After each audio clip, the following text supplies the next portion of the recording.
Hello again, everyone. Welcome back to the Renter's Warehouse Red Carpet here at the 2013 Twin Cities Film Fest, sponsored by the Showplace Icon Theater and the shops at the West End. I'm one of your hosts, Doug Sidney. Closing night. We have reached the closing night of our 2013 edition of the Twin Cities Film Fest. It has been a film-filled day of festivities and films. We've had feature films running all afternoon.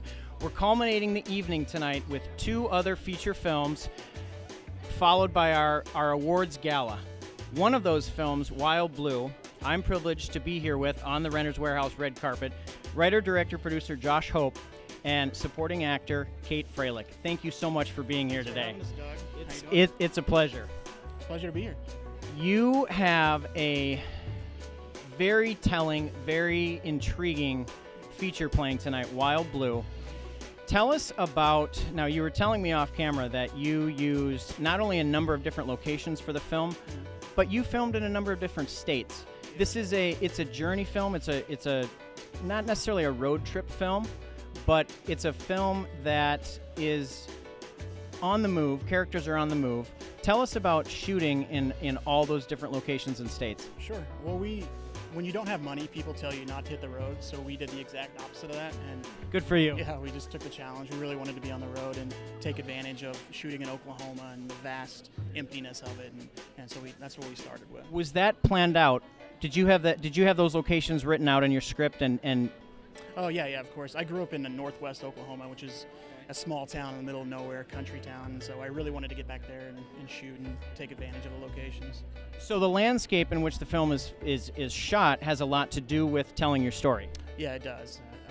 Not just with the character, but with the whole theme of it. So it was a goal of ours. And you mentioned themes. We, again, were talking off camera about a lot of interesting themes that are in the film. You have a main character who has been bounced around in foster care, and I don't want to give away too much here, but he meets someone with a similar background, and they bond. Were there specific themes that you wanted to touch on when you were writing, or while you were putting the script together, was it more of a story that kept layering itself and you wanted to continue telling the story? You know what I'm saying? Yeah. I think it started with kind of a true story where my parents were foster parents in Oklahoma, and you'd have these kids come through and they get adopted every now and then. But once in a while you'd see a child that never got adopted and they turn 18, they're just kind of released into the wild. And so that's the story that we wanted to tell, just the story of one such kid who, he's released, and then, what do you do next? And how touching is that? It's a story that relates directly to you, which served as your inspiration for it.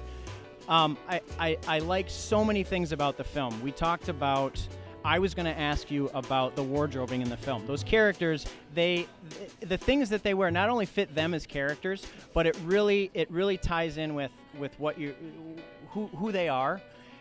I know in the independent film world, you don't have a lot of different departments doing things. Talk about how that came to be. Or Kate. It started early on. I had a lot of conversations with Caitlin Langan, who is my production and costume designer, and we talked about what the characters would wear, what they would look like, and I kind of gave them my insights. And then she took it to the actors with Kate and Maya Boudreau and Devin Archer, and just talked to them about what they thought their character would look like as well, and it all sort of evolved. So there was a plan, and that plan was executed, which doesn't always happen in the independent film world. Kate, you play a supporting role in the film. And the two of you have a very strong working relationship. Talk about working with Josh on this film, and if you would ever work with him again.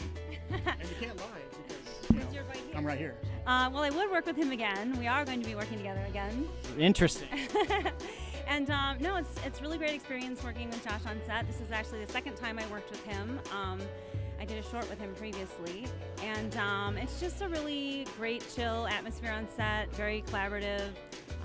I've been on some sets where it's like, especially indies, where it's small budget, everyone is really stressed and really rushed and really going crazy, which is, you manage, but it's not that way on Josh's sets. It's really chill and collaborative, which is great.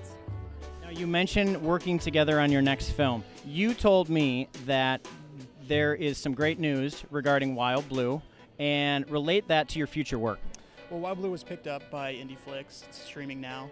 Congratulations. Thank you very much. And we've used that to gain some funding to shoot another film, and we kick off in a month shooting a film called Kind of Blue, starring Kate Freilich. So excited to work together.